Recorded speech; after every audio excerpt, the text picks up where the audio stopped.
1945년 8월 15일 천황이 라디오를 통해 무조건 항복을 선언하던 날, 일본 전역은 정적에 잠겼습니다. 마지막 한 명이 죽을 때까지 싸우자, 혼신을 다해 조국을 지켜라. 전쟁 내내 세뇌되듯 되뇌었던 이 구호들은 그 순간 완전히 부정당했습니다.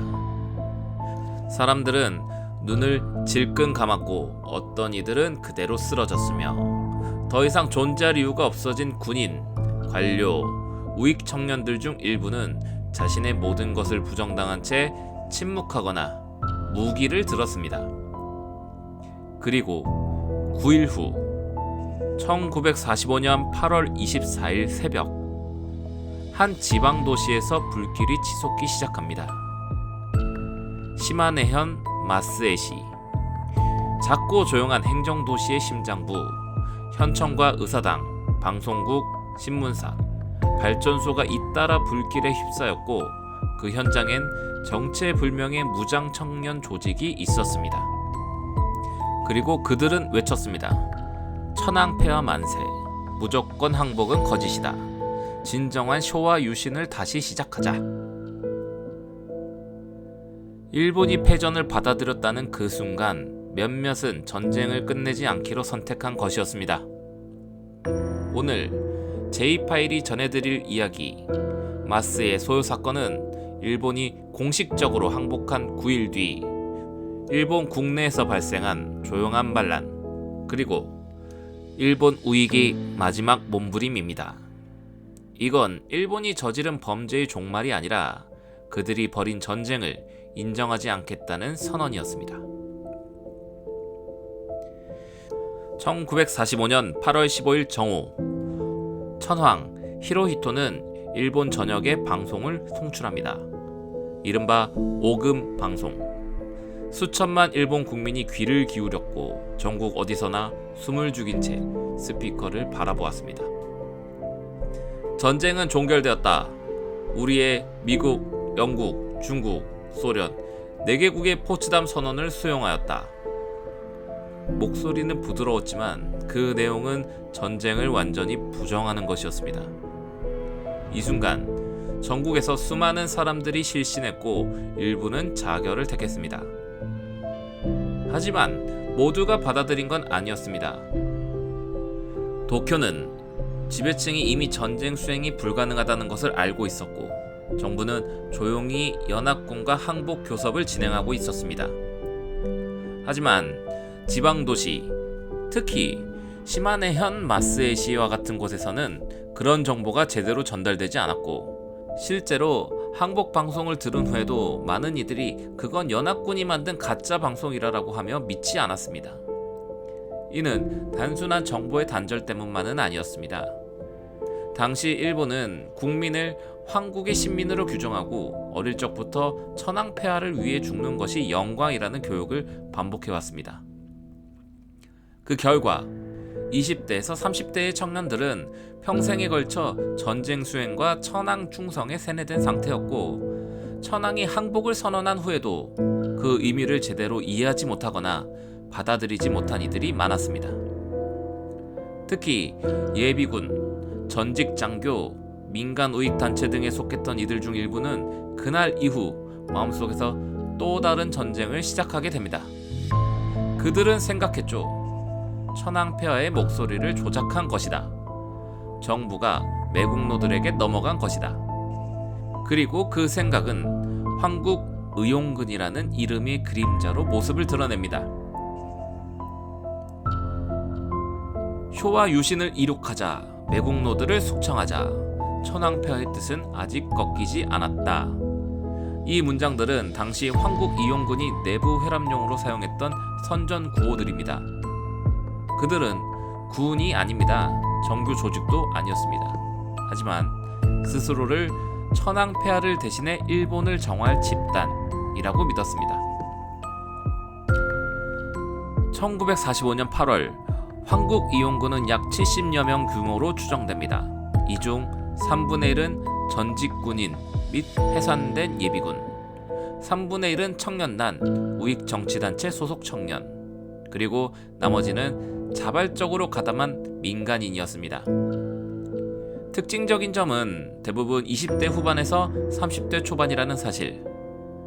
군사 교육을 받은 경험이 있고 무기 사용, 폭약 다루기, 암호통신, 열차 방해 공작 등에 대한 지식도 일부 보유하고 있었습니다.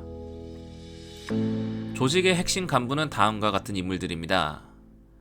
나카야마 켄조, 전 육군 중위, 실제로 만주 전선에서 복무한 경력도 있었으며 황국이용군의 실질적인 리더였습니다. 그리고 아카기 요시유키, 지방 건설업자 출신으로 조직의 자금 조달 및 물자 조달을 담당했습니다. 미즈노 타케시, 전 통신병으로 무전 장비와 통신망 연결을 담당했습니다. 기쿠치 마사루, 전 중학생 지도교사, 청년들을 조직 내로 끌어들이는 역할을 했죠. 이들은 시마네 현청과 방송국, 발전소 등 주요 기반 시설에 대한 정보를 꾸준히 수집하고 있었고 작전을 치밀하게 준비해왔습니다. 황국이용군은 단순히 지르는 불로 주목을 끌려던 것이 아니었습니다. 그들이 내부적으로 수립한 국정보건작전계획서에는 다음과 같은 5개의 작전이 명시되어 있었습니다. 현청 점거, 라디오 방송국 장악, 신일본 신문사 방화, 발전소 일부 파괴, 철도 교란 및 통신 차단.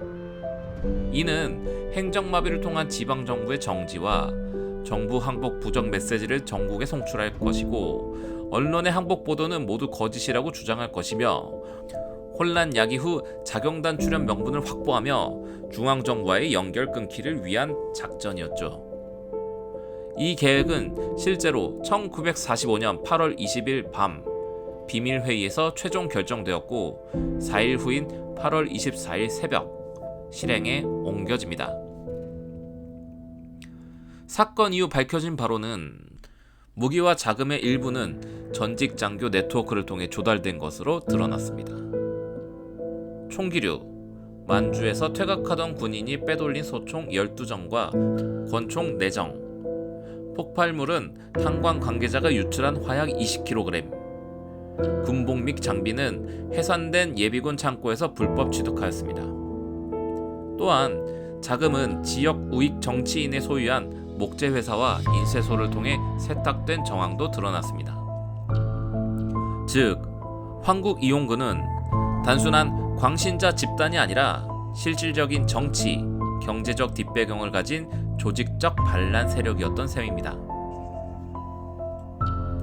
1945년 8월 24일 새벽 3시 12분 마스의 시내 동쪽 변두리에서 첫 번째 폭발음이 들립니다. 황국이용군 대원 12명이 작전 계획에 따라 시마네 현청 근처로 잠입한 직후였습니다. 기습적으로 전력을 끊었고 건물 경비를 제압한 후 1층 회계실 창문으로 인화성 물질을 분사합니다. 불과 10초 뒤 화염 투척 실시. 현청은 삽시간에 붉은 화염에 휩싸입니다. 목재 구조였던 건물은 순식간에 연소되며 건물 전체가 붕괴 위험에 처합니다. 직원 숙직실에서 자고 있던 2명은 탈출했지만 1명은 유독가스를 흡입해서 현장에서 질식사하게 됩니다. 이 인물은 이번 사건의 유일한 사망자로 기록됩니다. 화염이 치솟는 가운데 다른 조는 마스의 방송국으로 향합니다. 라디오 송신실을 점거하고 무전을 통해 외칩니다. 정부의 항복은 불법이다. 진정한 쇼와 유신이 지금 시작된다. 하지만 신호는 곧 끊깁니다. 기술 인력이 부족했던 황국이용군은 송신 장비를 다루지 못했고 결국 전국 방송 송출에는 실패하게 됩니다. 또 다른 조는 신일본 신문사 인쇄소를 파괴합니다. 정부 항복 발표 직후 우리 일본은 전쟁에서 졌다는 표현을 처음 지면에 쓴 매체였기 때문이죠. 이들은 해당 기사 담당 기자의 이름이 인쇄된 신문을 바닥에 뿌리고 불을 지르며 외쳤습니다. 이름을 남기고 나라를 팔아먹은 자의 말로다. 현지 경찰은 대항하지 못했습니다. 사건 전 이미 현청으로부터 통신 이상 공지가 들어온 상태였고 황국이용군은 시위대로 위장하여 시민들과 혼동되도록 유도한 것이 한몫했습니다. 새벽 4시 도심 전역에서 연기가 피어오르자 시민들은 하나둘 거리로 뛰쳐나옵니다. 전쟁이 다시 시작된 거야? 미국이 폭격한 건가? 아니, 누군가 시청을 불태웠어. 누군가는 울었고 누군가는 침묵했으며 누군가는 천황을 지켜줘야 한다고 동조하며 황국위용군 대열에 가세하기도 했습니다. 그 중엔 중학생도 있었습니다. 이날 오전까지 총 6개의 거점에 불이 붙었고 마스의 전체의 약 3분의 1이 정전되었습니다. 그러나 계획은 여기서 멈추게 됩니다. 오전 6시 30분 시마네현 인근 육군 제17사단이 사건을 인지하고 비상대기령을 발령합니다. 상부로부터 진압 허가가 떨어진 건 오전 7시. 곧바로 무장 헌병대와 차량 부대가 도심으로 진입합니다. 황국이용군은 저항하지 못합니다. 대다수는 무기를 버리고 민가로 숨어들었고 중앙지휘부는 발전소 인근 폐가에서 체포됩니다. 체포된 인원은 총 34명. 이 중 4명은 중심 인물로 지목되어 내란죄 및 방화죄로 기소됩니다. 이 과정에서 현지 유지 인사, 전직 장교, 정치 조직 후원자들이 실명이 언로되면서 사건은 정부 내에서도 극비로 취급됩니다. 공식 보도는 단 3줄이었습니다. 8월 24일 새벽 시마네현 마스에시에서 화재 사고 발생. 일시적 정전과 소요로 일부 피해 있음. 관계자는 수습 중임. 그날의 총성도, 사망자도, 폭발도 기록되지 않았습니다. 정부는 말 그대로 이 사건을 지워버렸습니다. 수사 과정에서 밝혀진 바에 따르면 황국이용군 내부에는 진정한 전후 정부 수립을 위한 시나리오가 있었다고 합니다. 시마네를 수도로 하는 임시 정부 수립, 천황을 보호 중이라는 명분 아래 정부 승인 요청, 청년과 시민을 규합해 전국 봉기 유도, 패전 자체를 부정하고 미군 점령정 쿠데타 단행. 이 계획은 지금 보면 공상 수준의 허무맹랑한 시나리오지만 당시 그들은 이걸 진지하게 믿었습니다. 도쿄 재판, 연합군, 주둔, GHQ 점령 등 아무것도 실행되기 전 혼란을 틈타 역사를 되돌리겠다는 망상은 그들을 무장하게 만들었고 결국 무고한 이들을 위협하고 죽이는 결과를 만들었습니다. 마스의 소요 사건. 이건 일본이 공식 항복을 한 후에 벌어진 일본 내부인의 손에 의한 자국 정부가 공격받은 유일한 무장 반란이었습니다. 패배는 모두에게 찾아왔지만 누군가는 그 패배를 인정하지 않았고 누군가는 그 패배를 되돌릴 기회라고 착각했습니다. 이들은 조국을 위한다는 명분으로 방화를 저질렀고 사람을 죽였고 정부를 전복하려 했습니다. 하지만 그 무엇도 지켜낸 것이 없었죠. 이 사건은 전쟁이 끝났다는 선언이 곧 진정한 끝이 아님을 보여줍니다. 그리고 사상의 광기가 한 사회를 어떻게 파괴할 수 있는지 역사가 우리에게 들려주는 경고이기도 하죠. 이 이야기를 잊어선 안 되는 이유는 하나입니다. 총성이 멎은 곳에 남은 건 평화가 아니라 그 총을 다시 쏘려는 자들의 그림자였기 때문이죠.